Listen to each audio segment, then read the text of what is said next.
Good morning students. हम लोग class 4 में पढ़ रहे थे आपका 9 नंबर चैप्टर संचिता बुक का मैं हूँ मधुमक्खी। और इसमें हम लोग थे कि किस प्रकार से मधुमक्खियाँ मधु तैयार करती हैं। कहने का मतलब कि क्वेश्चन यहाँ पर है, पेज नंबर 59 को देखिए कि जानते हो शहद कैसे बनता है। देखिए यहीं पर हम लोग छोड़े थे।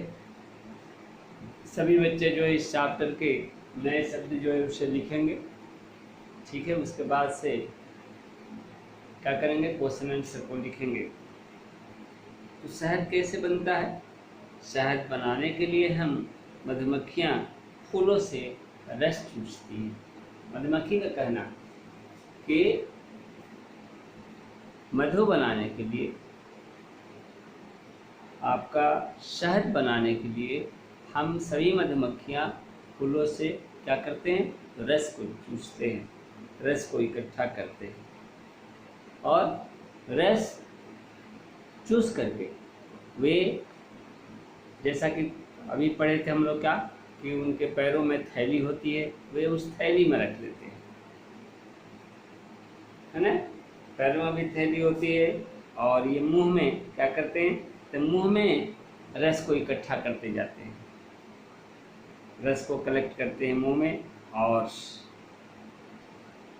जब मुंह में या रखेंगे तो निश्चित रूप से मुंह में रखने पर मुंह के लार से क्या होगा, वह फूलों का रस मिलेगा। और जब हमारे मुंह की लार इसमें मिलती है, किसमें, तो फूलों के रस में, तब एक रासायनिक प्रतिक्रिया होता है, एक केमिकल रिएक्शन होता है। और जिसके फलस्वरूप क्या होता है, जिसके फलस्वरूप फूलों का पतला रस खुशबूदार हो जाता है, खुशबूदार गाढ़े शहद में परिवर्तित हो जाता है। यानी कहने का मतलब कि जो मधु है वह क्या है, वह फूलों का रस ही है, लेकिन जैसे वह लार से मिलता है मधुमक्खियों को, वह गाढ़ा बन जाता है और गाढ़ा होकर के क्या होता है, उसमें एक विशेष प्रकार का गंध आने लगता है। तो जब हम मधुमक्खियाँ फूलों का रस चूसती हैं तो पराग और फूलों का कुछ भाग हमारे पेट में चला जाता है और क्या होता है, वहाँ जा कर के यह मोम में बदल जाता है, ठीक है। पेट में जाने के बाद मोम में बदल जाता है। यह मोम हमारे पेट की त्वचा की थैलियों में जम जाते हैं, जिसमें हम अपने रहने के लिए छत्ता तैयार करती हैं। छत्ता क्यों तैयार करती हैं, हम लोग यहाँ पर पढ़े, क्या हम लोग पढ़े, तो हम लोग पढ़े यहाँ पर मधुमक्खी के अनुसार, मधुमक्खी का कहना है कि जब हम फूलों का रस चूसते हैं तो पराग और फूलों का कुछ भाग हमारे पेट में चला जाता है और वहाँ जाकर के यह क्या हो जाता है, मोम में बदल जाता है। फिर मोम में बदलने के बाद क्या होता है, यह मोम हमारे पेट की जो त्वचा होती है, पेट का जो त्वचा क्या कहेंगे, जो स्किन होता है, उसको क्या करते हैं, तो यह जो है उस त्वचा की थैलियों में जमा हो जाते हैं मोम, और जिससे हम अपने रहने के लिए क्या करते हैं, अपने रहने के लिए हम जो है छत्ता तैयार करते हैं। तो ये हुआ आपका क्या, पेज नंबर 69 की बात, 59 की बात। अब हम आते हैं पेज नंबर 60 पर। 60 पर देखिए, संभव और खुशी बहुत मज़े से मधुमक्खी की बातें सुन रहे थे। मधुमक्खी क्या क्या बोल रही है। मधुमक्खी फिर बोली कि क्या कभी आपने हमारे छत्ते को ध्यान से देखा है। हमारे छत्ते के भीतर भी एक क्या होता है, तो हमारे छत्ते के भीतर एक ही आकार के 6 कोनों के कई कमरे होते एक ही आकार के, और एक कोना दो कोना नहीं, 6 कोना होता है, 6 कॉर्नर होते हैं। जैसे कि आपको कॉर्नर हम दिखा रहे हैं, ये देखिए कॉर्नर हुआ, ये जैसे हम ऐसे अगर खींचते हैं तो ये कॉर्नर एक तो हो गया, एक तो यहाँ कॉर्नर हो गया, ठीक है, एक तो यहाँ कॉर्नर हो गया, एक तो यहाँ कॉर्नर हो गया। तो इसी तरीके से ये तो 4 कॉर्नर हुआ, 1 2 3 4, कुछ ऐसा बनता है उनका दरवाजा, है ना, जिसमें कि 6 कॉर्नर होते हैं। जैसे मान लीजिए कि क्या होगा, ऐसे आता है, फिर ऐसे आता है, यानी 4 और 2 6, है ना, 1 2 3 4 5 6, 6 कॉर्नर होते हैं। और फिर क्या कहना है, फिर मधुमक्खियों को कहना है कि जो हमारा मधुमक्खी का छत्ता होता है, इसमें कितने कॉर्नर होते हैं, 6 जो है कोने होते हैं, और 6 कोनों के ये कमरे होते हैं, और इन कमरों में ही हम मधु एकत्रित करती है। मधु कहाँ एकत्रित करती हैं सब मधुमक्खियाँ, तो उसी कमरे में जिसके 6 कोने होते हैं, और बाकी जो कमरे होते हैं उसमें रानी मक्खी अंडे देती है, जिससे हमारी संख्या में क्या होता है, वृद्धि होती है।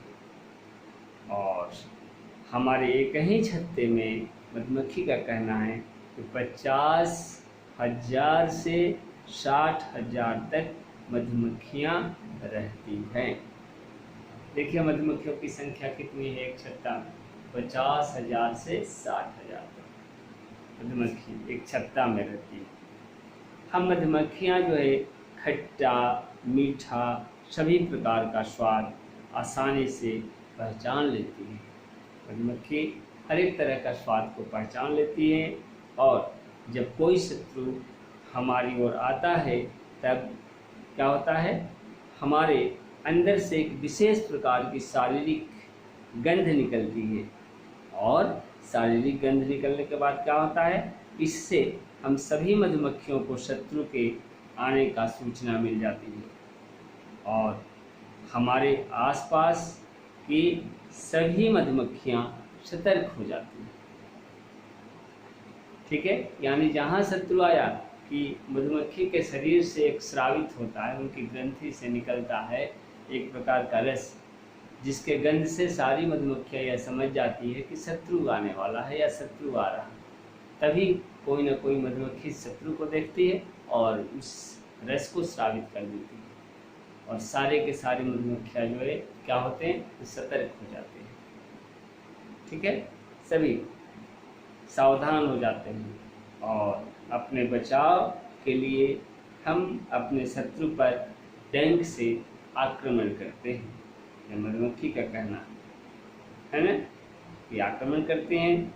हम बहुत ही उपयोगी जीव हैं, मधुमक्खी कह रही है।